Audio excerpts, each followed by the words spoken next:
पाहताय प्रहार टीव्ही, सत्यमेव व्रतम।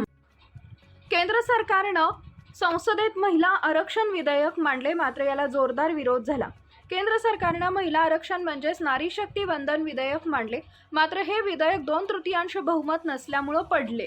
यानंतर आता राज्याचे मुख्यमंत्री देवेंद्र फडणवीस यांनी पत्रकार परिषद घेत विरोधकांवर जोरदार टीका केली। महिला विरोधी असल्याचंही त्यांनी म्हटलंय। सरड्यासारखे विरोधक रंग बदलत असल्याचं त्यांनी म्हटले। महिला आरक्षणाला विरोधकांनी 2023 मध्ये पाठिंबा दिला आणि यावेळी नाही। देवेंद्र फडणवीस यांनी केलेल्या आरोपांनंतर खासदार सुप्रिया सुळे यांनी पत्रकार परिषद घेतली। सुप्रिया सुळे यांनी म्हटलंय की 2023 मध्ये नारी शक्ती विधेयक पास झाले। महिला आरक्षणावरून काही लोकांच्या मनात कन्फ्युजन आहे।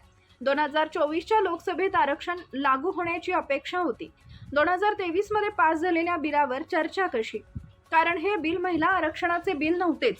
2023 मध्ये नारी शक्ती बिल पास झाले, त्यामुळे आरक्षणाचा विषय येतो कुठे? 2.5 वर्ष झाली तरी विधेयकाची अंमलबजावणी का झाली नाही?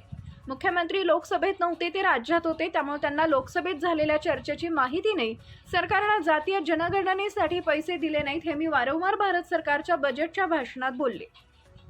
पुढे सुप्रिया सुळेंनी म्हटलंय की विरोधी पक्ष हा महिला विरोधी आहे, असं मुख्यमंत्री बोलले। महिलांना देशात पहिल्यांदा आरक्षण देणारं राज्य म्हणजे महाराष्ट्र होतं आणि त्यावेळी शरद पवार हे मुख्यमंत्री होते। भाजप हा विरोधी बाकावर होता, तेव्हा त्यांच्या पक्षातील अनेक महिला नेत्यांनी शरद पवार यांचे आभार मानले होते। नारी शक्ती वंदन विधेयक हे 2023ला लोकसभेत आणि राज्यसभेत पास होतं आणि त्यात आम्ही होतो। जातीय जनगणनेच्या संदर्भात केंद्र सरकार लवकर काम का करत नाहीये? त्यासाठी पैसे का दिले नाहीत? 3 दिवस पार्लमेंट चालतं, तेव्हा पैशाचा चुराडा झाला नाही का? आम्ही 1 दिवस पार्लमेंटमध्ये आंदोलन केलं तर विधेयक हे जनतेच्या पैशांचा चुराडा करत आहेत, असं सत्ताधारी बोलतात।